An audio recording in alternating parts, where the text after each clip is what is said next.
A casual scroll turned into a serious reality check. In this car chat, I share how one advert stopped me in my tracks and what it revealed about health testing, assumptions, and why buying a Bulldog isn't as straightforward as it should be. Welcome to the Bulldog Owners Podcast, where I host a passionate conversation about pedigree dogs. I'm Sarah, and here we cut through the myths and misinformation to talk honestly about life with Bulldogs.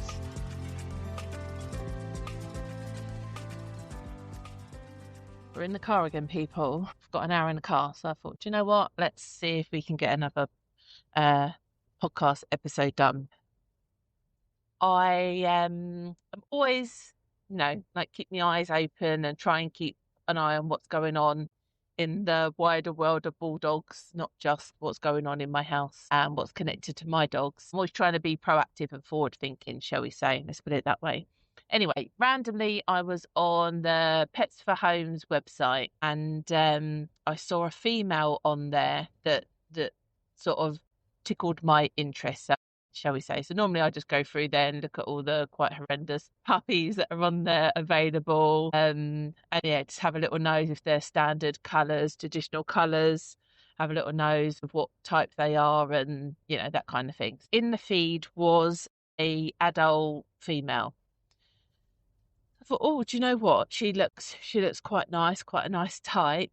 And I'm always quite keen to sensibly expand my bloodline. So I'm sure we're covering another podcast, my thoughts on inbreeding coefficients and how they should be managed and what I do and why I do the things that I do. But anyway, I like line breeding because you're trying to breed to a certain type, so it makes the puppies that you produce consistent.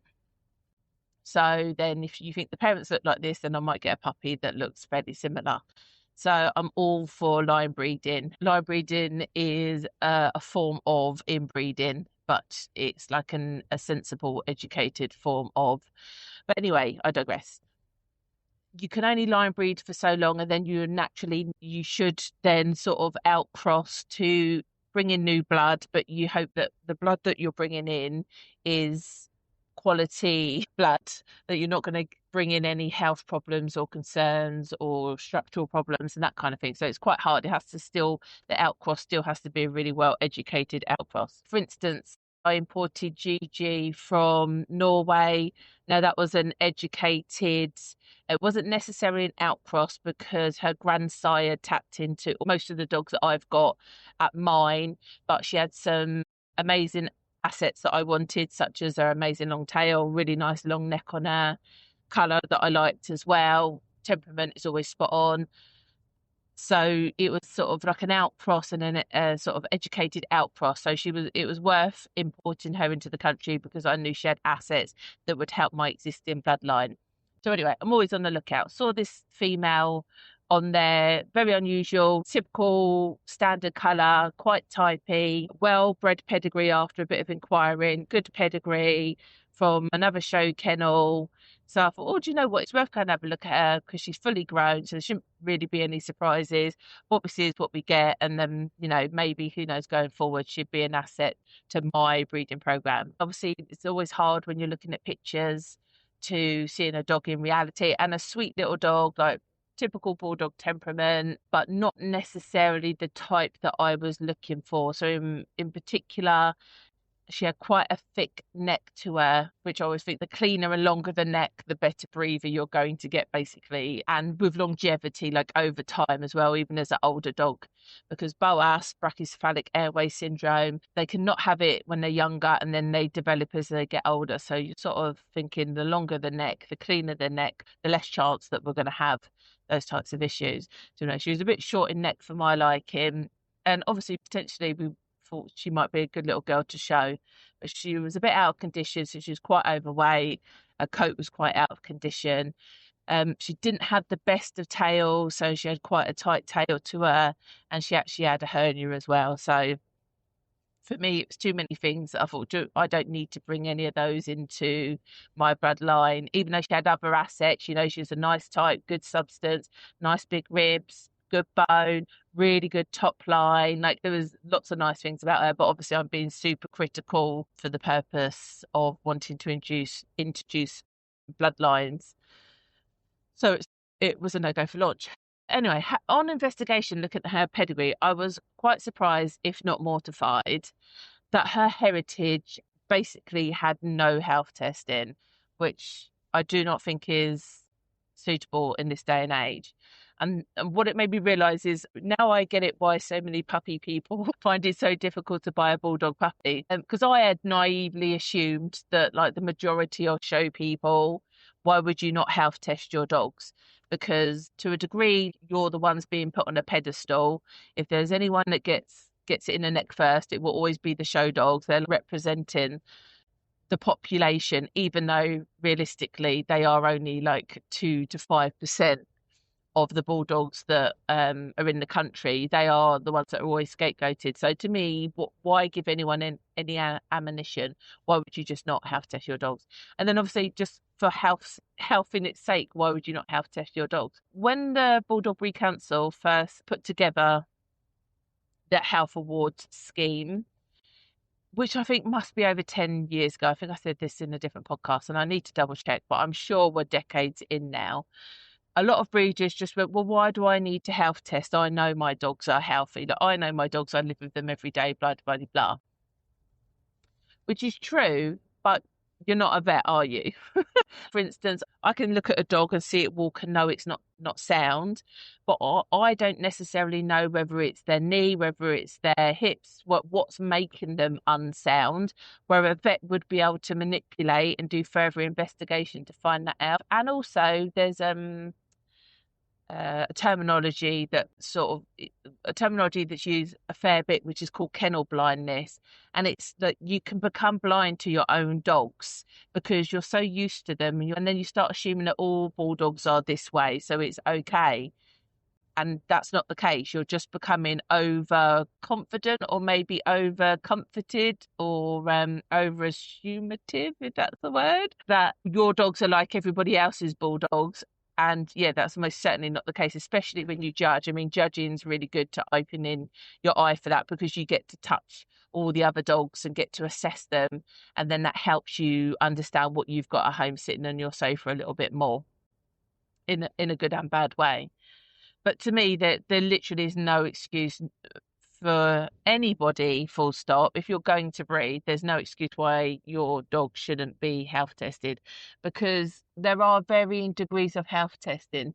And to be honest, the Bulldog health testing compared to, example, a Labrador is quite minimal.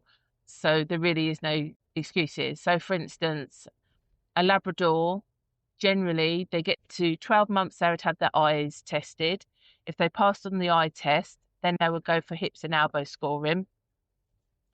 Then if those scores are suitable, which generally elbows need to be 0 and hips overall, you want them fairly even from left to right. So you'd rather a 3-3 than a 0-6, if that makes sense. And you want below 12 if possible. And then you also have your DNA testing on top of that.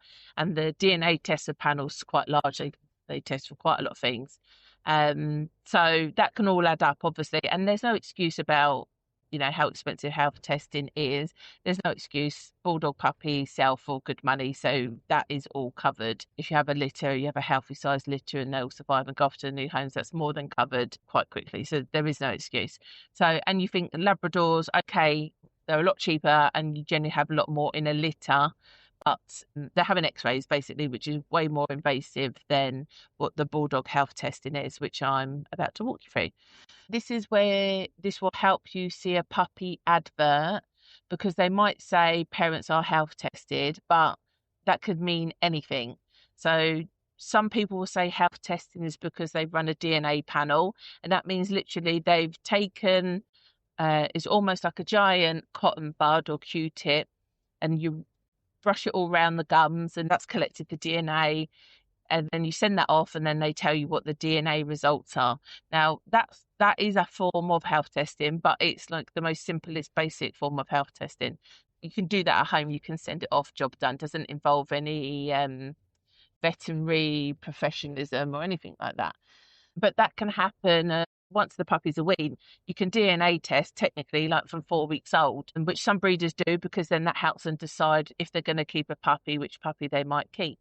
And also with DNA testing, generally the result for a particular hereditary condition would be that they are clear, they're a carrier, or they're affected. What you don't want to do is bin the baby with the bathwater, especially when you're breeding. It's fine to breed from carrier dogs as long as they're always bred to clear dogs. And likewise, if you had an affected female, male, or whatever, as long as the other part of the breeding program, the other one of the breeding pair is clear, all the puppies basically would be carriers. Being a carrier is fine. It means that they show no symptoms. They carry one half of the undesired gene, but as a family pet companion, that makes no difference. If you're never going to breed from the dog, it makes no difference. And again, if you do breed from the dog, then you just always make sure that you breed to a dog that's clear.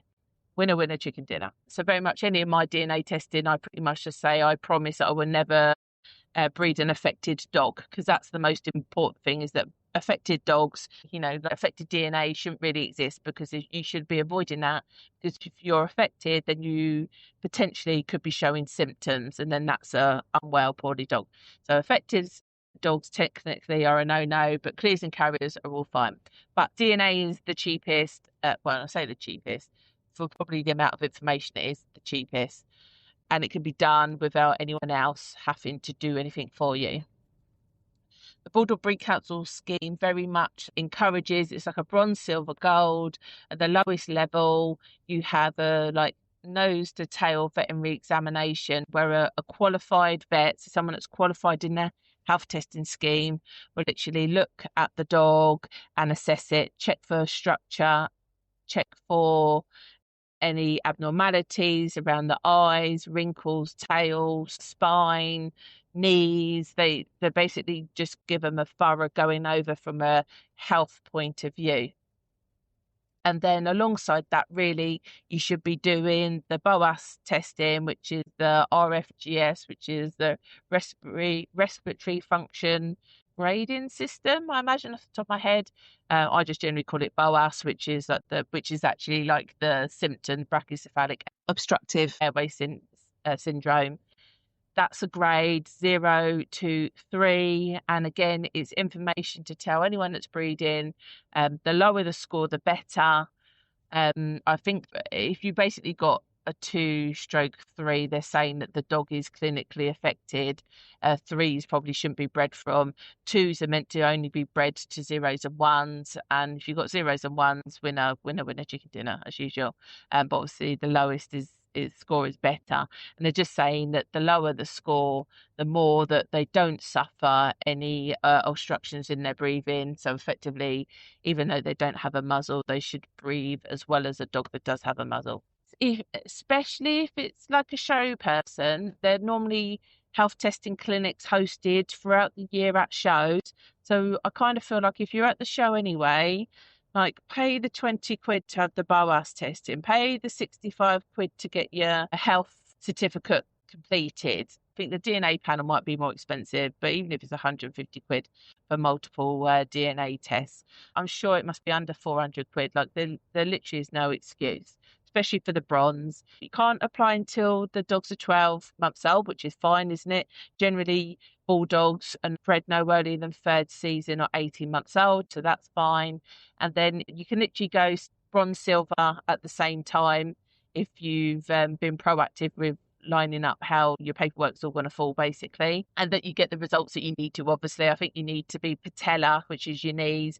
I think that's graded up to 3 again. 0 to 3 could be no higher than a 1 for silver. So yeah, a dog might just only get bronze, can't move on to silver. But if you were silver, wanted to move on to gold, then the dog needs to be 2 years old. Typically by then you'd be having a second BOAS test, because you generally are meant to have one every 2 years.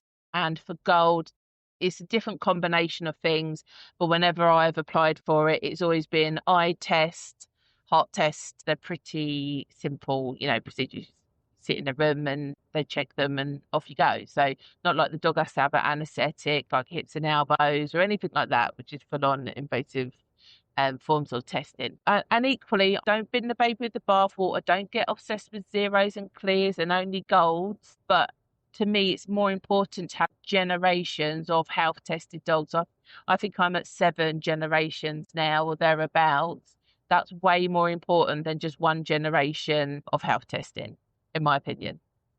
Now, the scary thing is, as I say, how those different forms of assessments, health testing assessments, may be advertised differently on puppy adverts. And that's what you've got to sort of do, be a bit of a detective and find out what they actually mean. When they say health tested, what do they actually mean? Some people literally just say, oh, they've just been to the vets and my vet says she's a healthy dog. That's an absolute load of twaddle. That doesn't mean that that's a dog good enough to be bred from. And it's getting the balance, isn't it, of having a healthy dog, but then having a healthy dog that looks like a bulldog. So to me, that's why show credentials, not the be all and end all, but it certainly is an indicator of type, at least, that you've got health and then that you want a good temperament. And the thing is, if you've got a show dog, they've got to have a good temperament. They couldn't be around in that environment without having a good temperament. Generally, as a breed, they are companion breeds. It would be the exception to the norm to have a bad temperament. But obviously, those dogs do exist out there. And I find with bulldogs, if they're going to have a bad temperament, it's because they're being reactive. So they probably have poor socialization. I find them a very motion sensitive breed. So they freak out if a bag full of air rolls down the road, or there's like a little windmill stuck in the grass. You move a chair, that kind of sensory change is more impactful to them. They are a little bit sound sensitive at times as well, but they're not like high drive and they're not bitey by default. And thankfully, say it's quite rare, but it doesn't mean it doesn't exist. Yeah, health testing is, I think, the one where you sort of have to rummage around a bit and find out. If you can get hold of a pedigree, you can always look at my KC. They will have some health testing results on there, but don't get carried away with their records because it's like a default template and some bits will say like not assessed or no record, but we don't do it. So you'll see like a hips and elbows on there. Generally, bulldog people don't hip and elbow score. So those will always be blank. So just because there's a box there doesn't necessarily mean it's going to be filled. And likewise, like with the DNA results, I don't know if they put all the boxes on as default or they only put them on once you submit your results. And likewise, there may be dogs that are health tested, but their results aren't on my KC. And my KC is like the database. So you can go on the Kennel Club website, but generally if you have a dog there, I'll ask you to set up an account. And then that means you can connect the dots behind on pedigrees and that kind of thing and look at specific dogs' records and how many litters they've produced and all that kind of thing. So it's always good if you're inquiring about a puppy to find out what the Kennel Club name is, at least of the parents, because then you can see like if they've had previous litters, what colours they were, their health testing results on there, how they're looking, that kind of thing. You've also got the Bulldog Breed Council, as I said, you've got their whole scheme with their gold, silver, bronze, and they do stars. So like Drakean measurements, and if they've got a stud book number, which is like a show qualification, then they get extra stars as well, which I've never been overly fussed with. But the Bulldog Breed Council, you can literally go on their website, look at health results. You can stick in the kennel name of the parent or of the breeder or the dog, and it will return all the results of their dogs. It won't say like the individual results, but it will say what level they're at when they achieve that, basically, and if they're on there at all. So like I get it. I understand why the health testing can be quite confusing to people, because even if someone says they're doing it, it doesn't mean they're doing it properly. And I generally don't give out copies of the certificates, but I mean, there's no reason for you not to ask for them if you're ever in any doubt, I suppose. I know some breeders just might put them in the puppy pack. I don't as general. So I was just a little bit surprised to say, going to look at this potential female that might have had some positive attributes to add to my line, that she wasn't health tested. None of her parents were health tested. None of her grandparents were health tested. Yeah, there was just no strong pattern, which is slightly concerning. And yeah, well, it was just massively concerning because I didn't think that existed in this day and age. And it obviously does, even from people that are deemed highly regarded in the breed. So I very much think that when you find a breeder that you're happy to buy from, you really need to have those open, honest conversations. And that's why I've always argued the longer the relationship you have with the breeder, the better, because there'll be less nasty surprises. I know some breeders don't like that. They like just to go, oh, I've got a pup. Here's the pups, buy them. And some might say they offer lifelong advice. And I'm sure if you phone them up and ask them a question, they would eventually answer it and let you know. But it doesn't mean that it's proactive help and support, does it? That just means I'll help you if you're firefighting a situation, which I don't run that way. I'm very much way more proactive. I see it actually is that I want to educate all my puppy owners the months, weeks, sometimes years in advance of them getting the puppy, because then I know once they do get the puppy, they're going to have no nasty surprises, and that the transition is going to be a lot more seamless and a lot more happy for everybody involved, the dog, you, me, everybody. So I'm all for ongoing education because I think it benefits everyone, but I know not everyone's like that. But I tell you all of this because, as I say, I was just very surprised a dog of this pedigree hadn't had any significant health testing. I know I pretty much know a lot about the breed, and even to me, that was a no-go for launch, that I wouldn't be willing to take that risk, even on an adult dog, because they're still aging, they're still going to grow, you still don't know what's around the corner. So I hope that I've explained as clear as possible about the health testing scheme and how the Kennel Club's active management of it's slightly different to the Bulldog Breed Council's, but there is no excuse. Cost shouldn't be a factor. I think the minimal, if you were looking for a puppy and what would be the minimal acceptable amount, to me it would be that both parents are BOAS tested and they are 1 or 0. I think that would be the minimum. But again, to me, it's more about the generations of that pattern, not just that one dog. But I think if I was going in totally blind, I'd want to see the BOAS results for both parents, and I'd want them to be no more than a 1 if there was no other health testing to go with it, no generational information. That would be my very, very minimal acceptable amount. But you say ideally I'd want way more than that, to be fair, but it is what it is. But equally, I'm all for don't get obsessed with I can only buy from a gold breeding. It's all about the trust you have and the communication you have with the breeder. And as long as they can explain to you what they're doing, why they're doing it, and then they've got some evidence to back that up, then ultimately that's way more important, because if anything does fall over, those types of people are going to support you better anyway. So yeah, that's it. That was my insight. Yeah, I'm up to speed now a bit more on the complexities of buying a Bulldog puppy that ticks health, temperament and type. Is all 3 elements. It's not just one. It is like a juggling act, and then hoping that you can get all the balls in the air at the same time, not drop any, and end up with a decent Bulldog. So that's it. Signing off for now, and I'll catch up with you soon. Before you go, head over to bulldogownersclub.com if you fancy a bit of support with your dog, help finding a puppy, or joining one of our fortnightly informal chatty community calls.